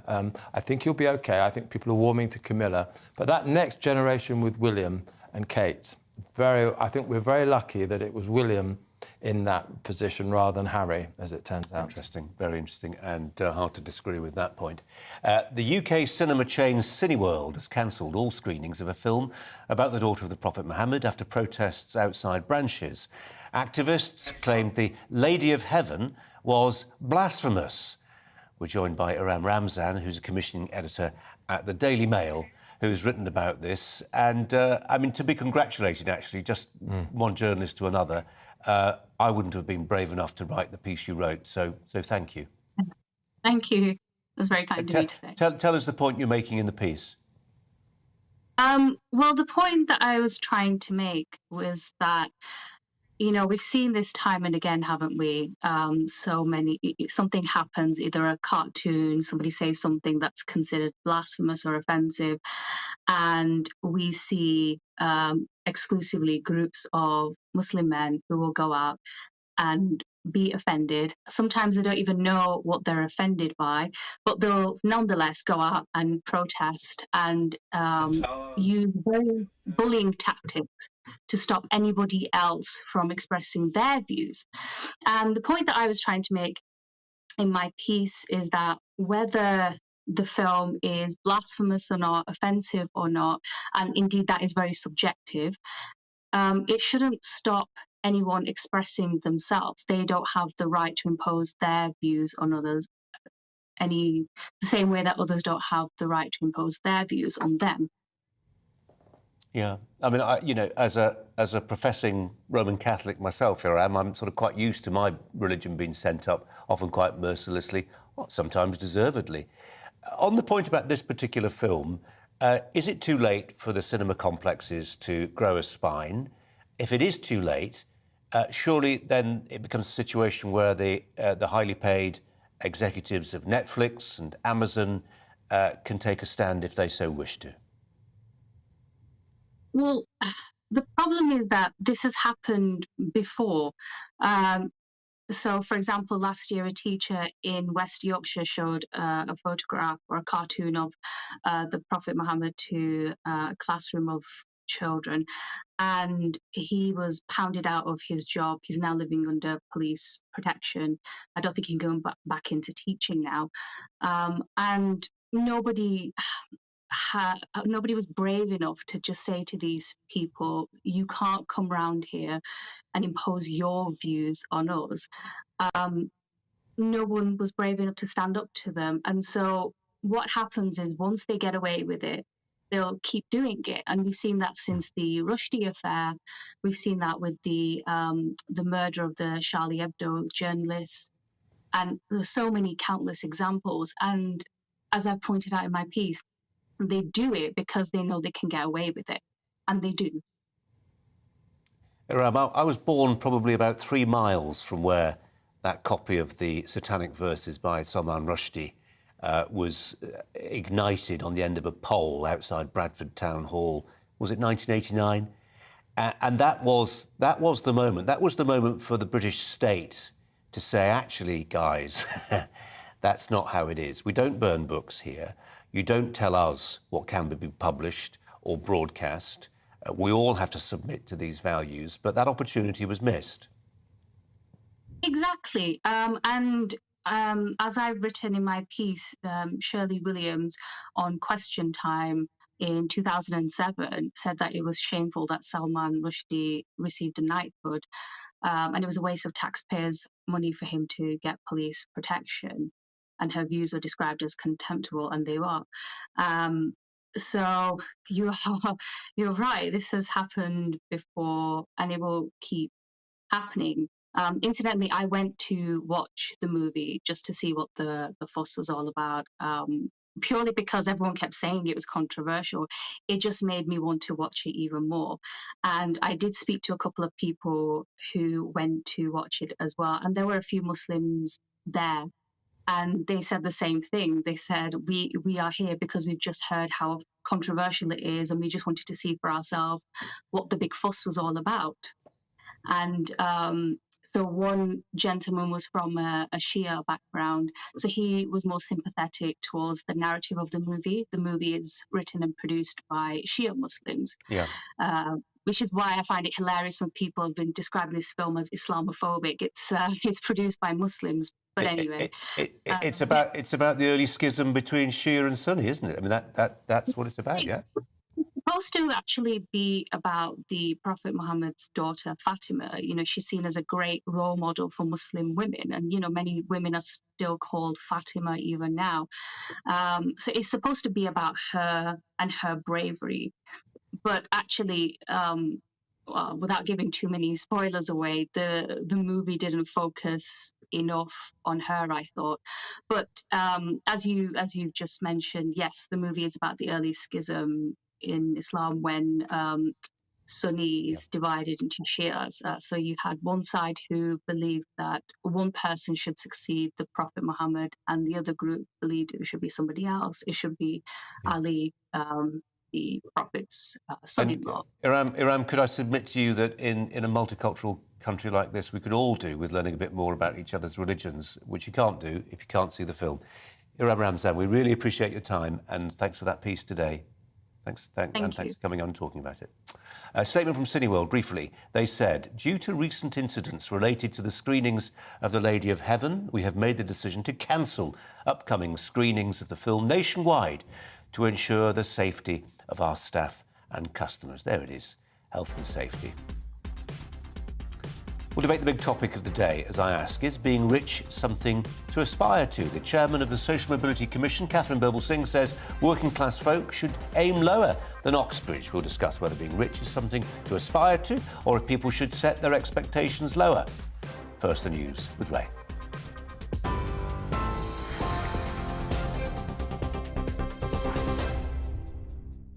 Thanks, Colin. It's 35 minutes past 5. Here's the latest from the GB newsroom. The Foreign Secretary has condemned death sentences handed to 2 British men fighting in Ukraine, calling them a sham judgment. Aidan Aslin and Sean Pinner appeared in a Russian-backed court in Donetsk, accused of mercenary activities. A Moroccan national was also sentenced to death. Boris Johnson's spokesperson says under the Geneva Conventions, prisoners of war are entitled to combatant immunity. Former President of Ukraine, Petro Poroshenko, told GB News Russia has no right to hold court on Ukraine's land. This is the barbarian face of Russia. This is just a strong message which the whole world should send to Russia, that Russia has a zero jurisdiction on this territory. The Prime Minister says nobody should be locked out of home ownership because of where they live or when they were born. Earlier, he announced plans to extend the Right to Buy scheme to housing association tenants. In a speech in Blackpool, Boris Johnson argued that £30 billion in housing benefit, which currently goes towards rent, could help lower-paid workers secure and pay for mortgages. We will finish the right to own reforms Margaret Thatcher began in the 1980s. Ending the absurd position where first-time buyers spend their life savings on flats only to find themselves being charged hundreds of pounds for painting their own doors or even unable to own a dog. That's what being on your side is all about. Drivers from 3 more train companies are set to go on strike later this month in separate disputes over pay.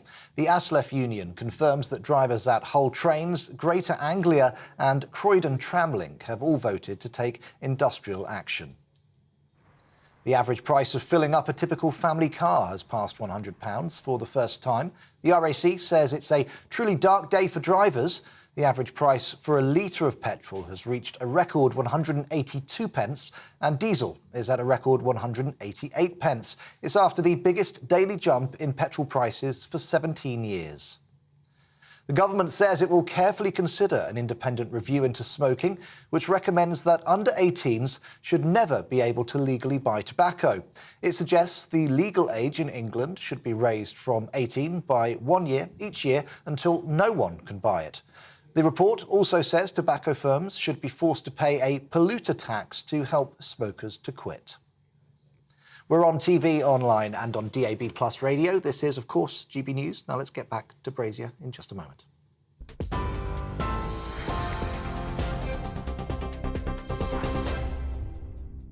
Direct Bullion sponsors the Finance Report on GB News for gold and silver investment.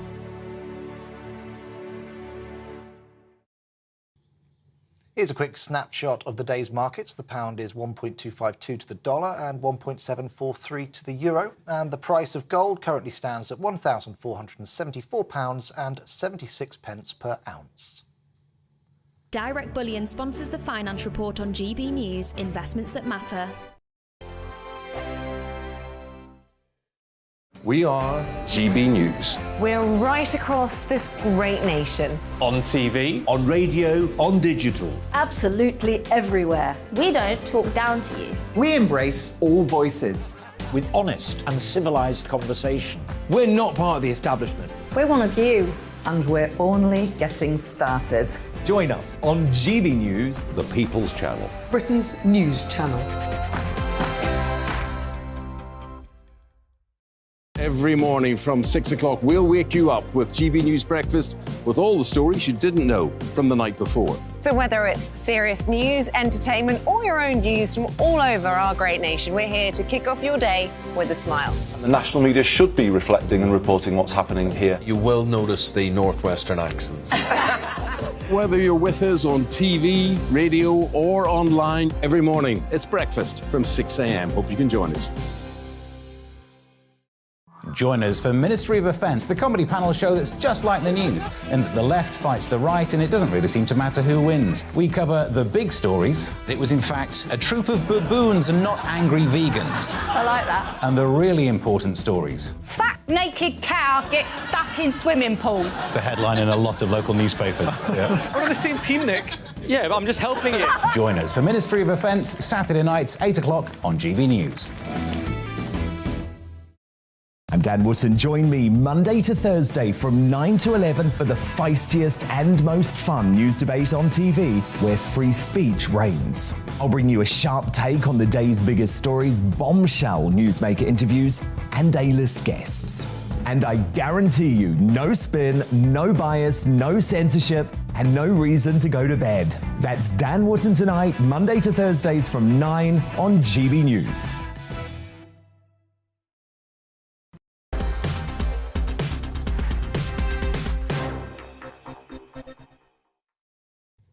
Now, the chairman of the Social Mobility Commission, Catherine Birbalsingh, a regular guest on this programme, says working class people should aim lower than Oxford and Cambridge. In her first major speech, she said people should focus on taking small steps to improve their circumstances rather than aiming for the best well-paid job, at least straight away.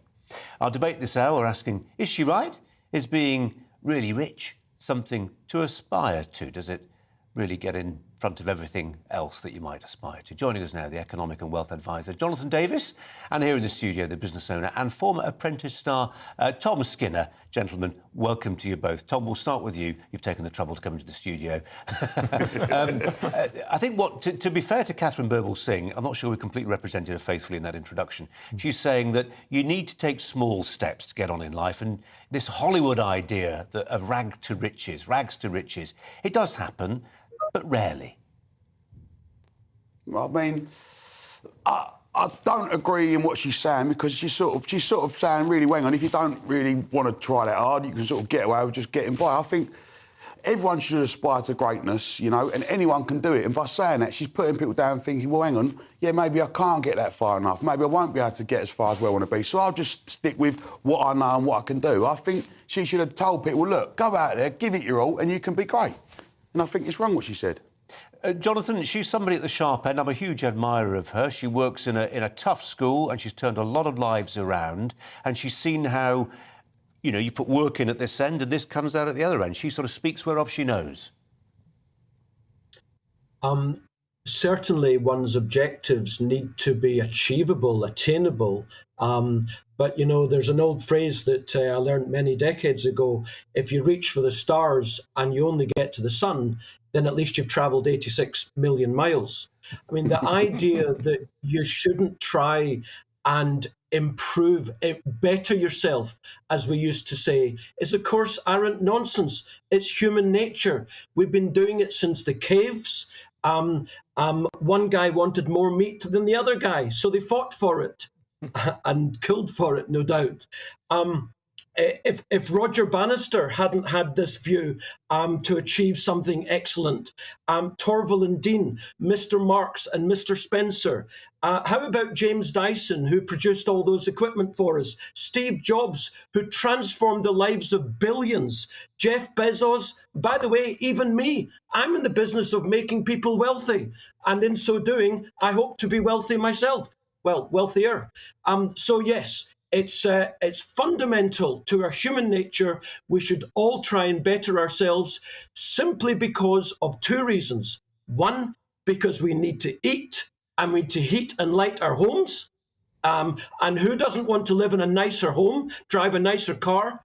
And secondly, most fundamentally, to be free of the state, to be free of lenders, of bankers, of the tax man, of the electricity man.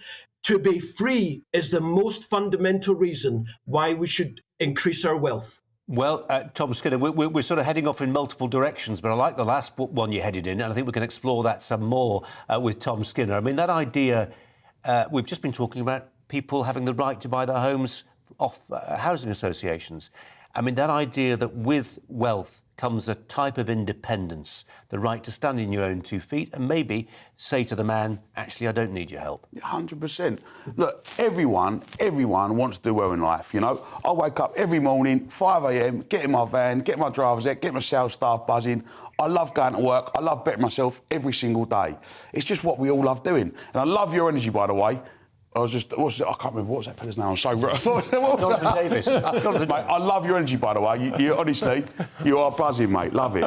It's a loving, not a debate. That's Tim Montgomery, noises off. Jonathan, I'm going to try and... There's a lot of enthusiasm in the room right now. The point, again, I'm going to try and stick up a little bit for Catherine Birbalsingh, because I think we're all assuming she's saying something she's not here. I mean, what she's simply saying is, you know, we can understand teenagers in their bedrooms, you know, think, I'm going to be the next biggest influencer, I'm going to be the next biggest pop star, I'm going to play football for Chelsea.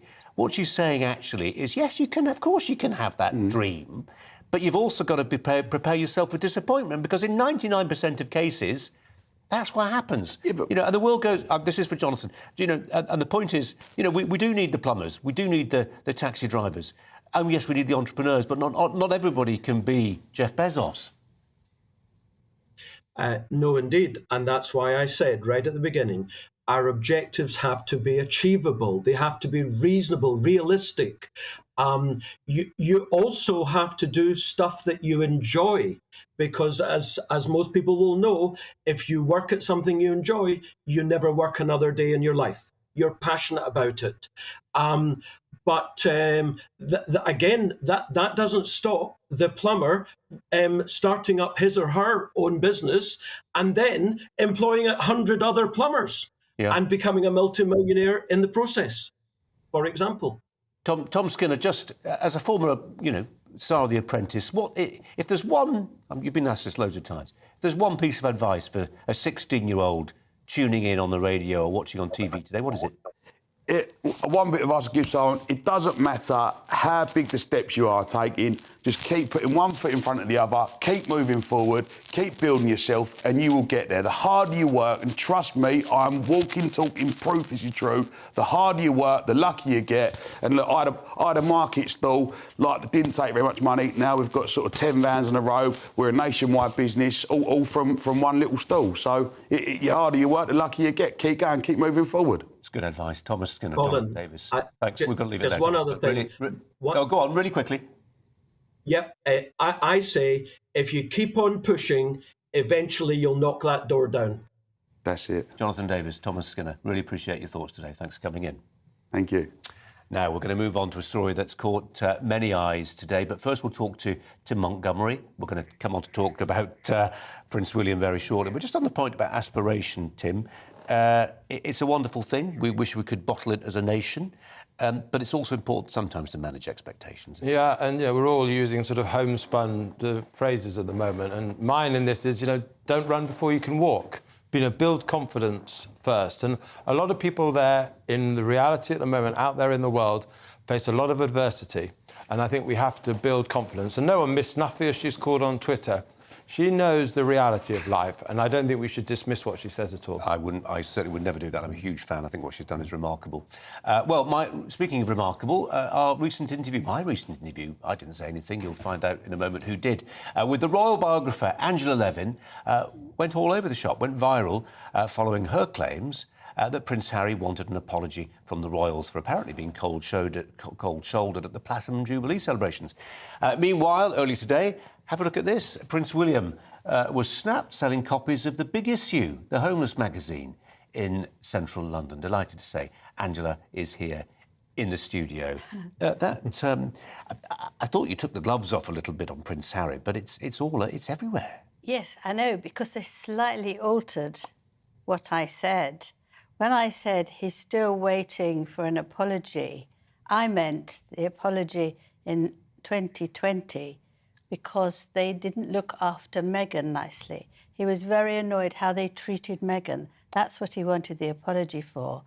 So he's still waiting for that. But it's that one. It's not another one, based on what I said when I was here. Good point of clarification.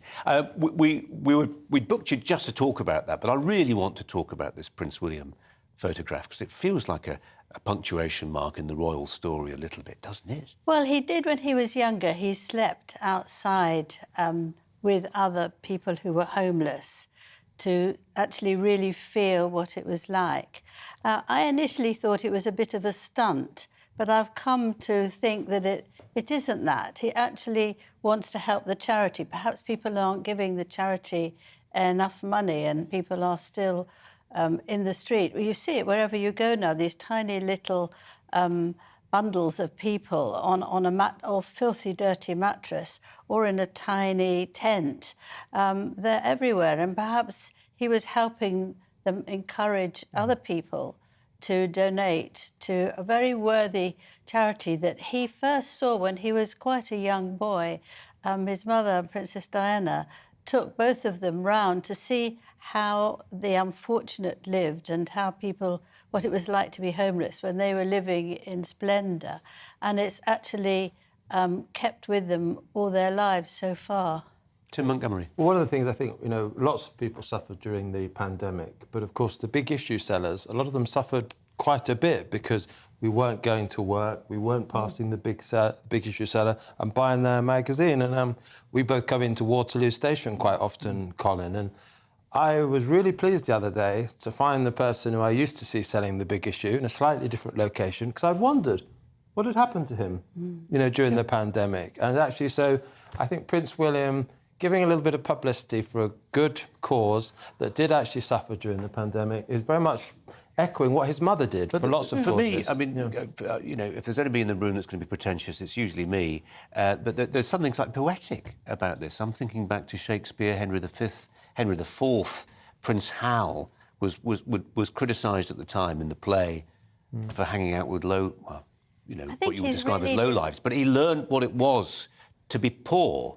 And there's a bit of that, you could argue, with what Prince William's doing here. He's not learning what it's like to be poor, he's selling the big issue.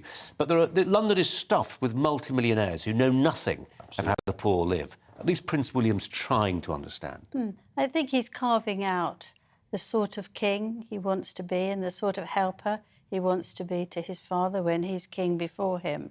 And he's becoming increasingly compassionate and wanting to help people. Well, it was mental disorder and now all those things that he understands a little bit because of his own dysfunctional background, but actually he wants to help.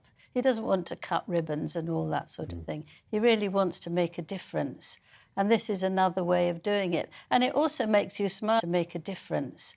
And this is another way of doing it. And it also makes you smile to see him there because a lot of people didn't recognise him. I think you could recognise him immediately. He wasn't disguised. But when somebody's out of place, out of context, Angela, sometimes people don't spot you. Exactly that. Isn't that fascinating? They don't see you because you're not in the right Particularly wearing a baseball cap. People look quite different in a baseball cap. Yes, he had ordinary clothes on. He wasn't in a smart suit, for example, to show the difference. Thursday, dust has settled on the Jubilee weekend. Thoughts looking back at it now? Tim was just telling me how he had a tear in his eye on Sunday, looking at the Queen, looking at that amazing weekend. Dust has settled. Your thoughts? Well, I could talk about it personally. I haven't been sociable at all since the pandemic. You're never out of here. But I'm not sort of socially accessible. I haven't wanted to go out. I haven't wanted to have any cinema, theatre, nothing like that. You've been writing a book. I mean, you have been writing. I have been writing a book. That wasn't the point, though. But when on my way to the palace, and I saw these thousands and thousands of people who were so friendly because they had to help me get through to Buckingham Palace because it was so crowded, it was all closed.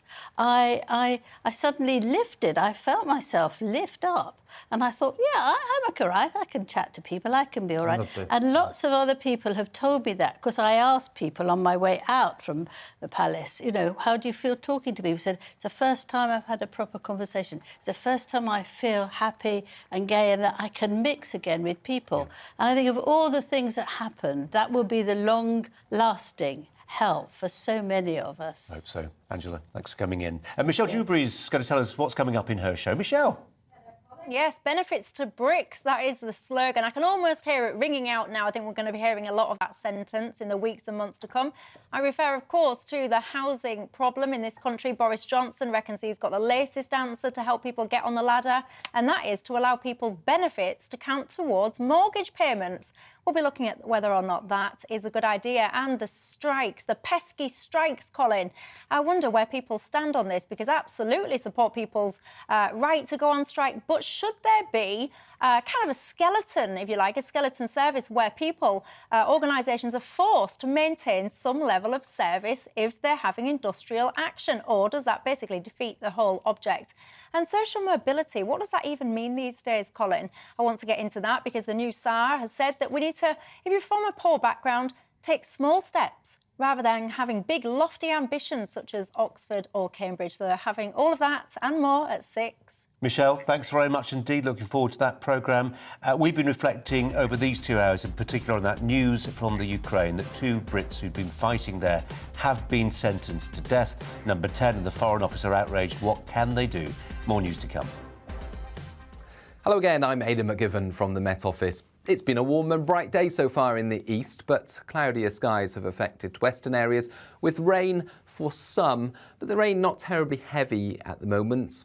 The weather front bringing the rain in from the west is a fairly weak feature, but it is attached to an area of low pressure that is unseasonably deep, and that will provide the focus for increasingly strong winds during Friday and Saturday. But ahead of those winds, well, we've got cloud and rain moving east overnight.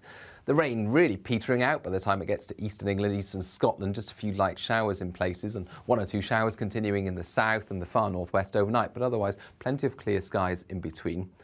And despite the clear skies, actually the breeze will be picking up through the night, so 14 to 16 Celsius by dawn on Friday in the south, 10 to 13 for Scotland and Northern Ireland. And a bright start for many. There will be some sunshine first thing, but quite quickly the cloud will build. That cloud will give the odd shower over Wales, northern and western England, but the most frequent and heaviest downpours will affect Scotland and Northern Ireland. Here we'll also see the strongest winds, so that will make it feel cool. Mid-teens for the west